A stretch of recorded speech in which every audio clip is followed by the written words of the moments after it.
Le ministre en charge de la Défense, le colonel-major Kassoum Coulibaly, a dénoncé hier mardi 18 avril 2023 la vente anarchique par des tierces personnes des effets militaires. Vous en saurez davantage dans quelques instants. Et le ministre Somda satisfait des travaux de réhabilitation de l'aéroport international de Bobo-Dioulasso.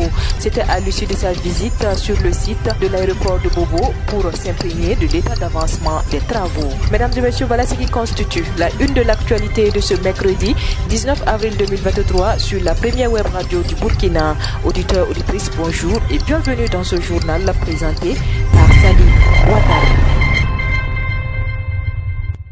Le ministre de l'administration territoriale, de la décentralisation et de la sécurité, le colonel Boucaré Zoumrana, a reçu le mardi 18 avril 2023 à Ouagadougou la contribution patriotique de Sa Majesté le Moro Naba Bongo à l'effort de guerre contre le terrorisme au Burkina Faso. Le Widi Naba Kiba, en sa qualité de douanier de la Cour royale de Ouagadougou, a expliqué que l'initiative du don vient en réponse à l'appel du président de la transition, le capitaine Ibrahim Traoré. Il ajoute que ce don est composé d'une enveloppe financière d'un montant de 7 millions de francs CFA et de vivres. Cet apport, selon lui, est le fruit de la contribution de l'ensemble des filles et fils du royaume de Ouagadougou au titre de leur participation aux efforts consentis par les autorités pour endiguer la crise sécuritaire que connaît notre pays. Au nom de Sa Majesté, il a aussi expliqué que ce don traduit l'attachement de tout le royaume de Ouagadougou à l'épanouissement du peuple burkinabé. Le ministre Boucaré Zoumrana s'est réjoui de cette contribution patriotique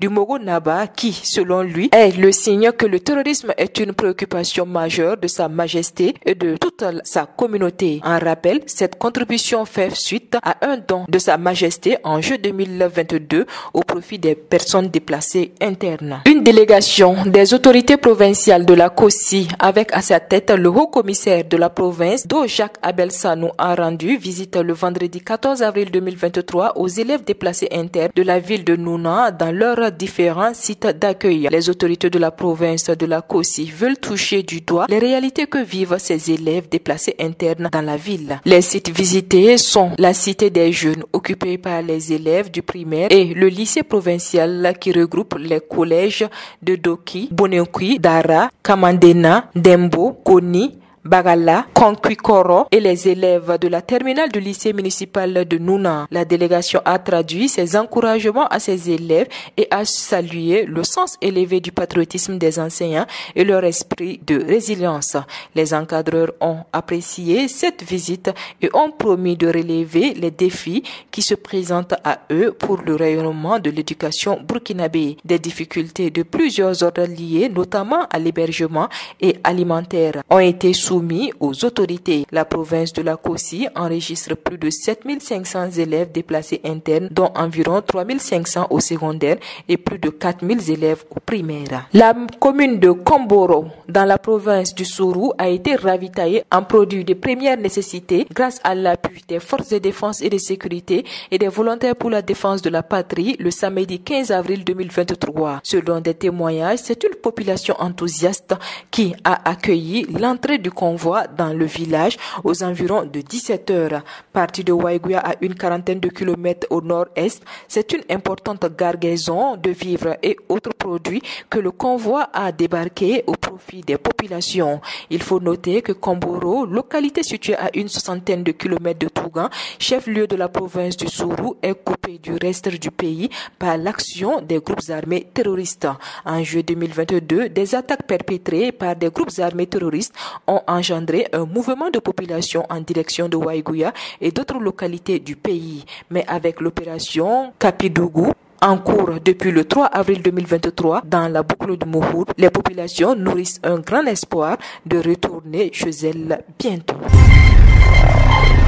Cap à Bobo-Dioulasso, où le ministre des Transports, de la Mobilité urbaine et de la Sécurité routière, Roland Somda, s'est dit satisfait Hier mardi 18 avril 2023, des travaux de réhabilitation de l'aéroport international de Bobo Dioulasso qui avancent conformément au calendrier et aux normes de sécurité. Il s'agit des travaux de réaménagement de l'aérogare passager, du chemin de ronde intérieur et extérieur, de l'installation de nouveaux équipements de sécurité et de modernisation de certaines infrastructures. Accompagné d'une équipe d'experts et de représentants de l'aéroport, le ministre a pu constater l'évolution du chantier. Selon le directeur général de l'Agence nationale de l'aviation civile du Burkina Faso, Dr Thomas Hyacinthe Compaoré, les infrastructures aéroportées doivent respecter des normes qui garantissent la sécurité lors de leur utilisation.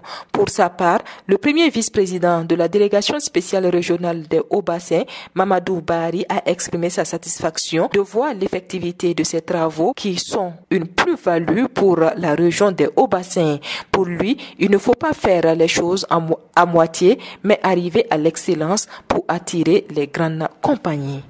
Je vous le disais en titre, le ministre en charge de la Défense, le colonel-major Kassoum Koulibaly, a dénoncé hier mardi la vente anarchique par des tierces personnes des effets militaires. Il a promis de saisir l'Assemblée législative de transition pour assainir le milieu. D'après l'autorité, certains de ces effets militaires proviennent des matériels de seconde main, France au revoir, et d'autres pourraient provenir des surplus d'importation officiels.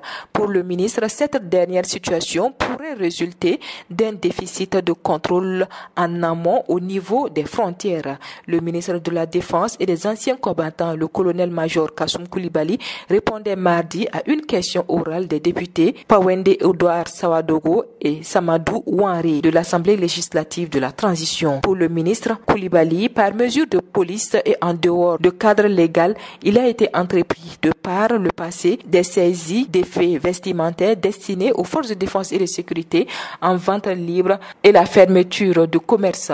Pour le ministre en charge de la Défense, l'interpellation des députés pour être considérée comme l'expression d'une veille citoyenne, d'une élévation du niveau de vigilance tel que souhaité et qui ne saurait rester donc sans suite au regard du contexte particulier dans lequel nous vivons. Dernier élément de ce journal, la coordination nationale de la lutte contre la fraude a démasqué un individu qui s'adonnait au reconditionnement des gaz butane à domicile dans l'arrondissement 12 de la ville de Ouagadougou le mardi 18 avril 2023. Il s'agit de plus de 400 bouteilles de gaz, toutes catégories confondues, dans une opération de conditionnement et de reconditionnement des bouteilles de gaz que la Coordination nationale de la lutte contre la fraude et la Société nationale burkinabé d'hydrocarbures ont démasqué hier. À noter que l'individu possédait un dispositif qui lui permettait de transvaser des bouteilles de 6 kg dans les bouteilles de 12 kg ou vice-versa. Voilà, c'est ici que s'arrête l'actualité de ce mercredi 19 avril 2023 sur la radio B24. Merci à vous qui nous avez suivis. L'actualité continue sur www.radio-b24.net et sur www.burkina24.com. Au revoir et à demain pour d'autres sessions d'information.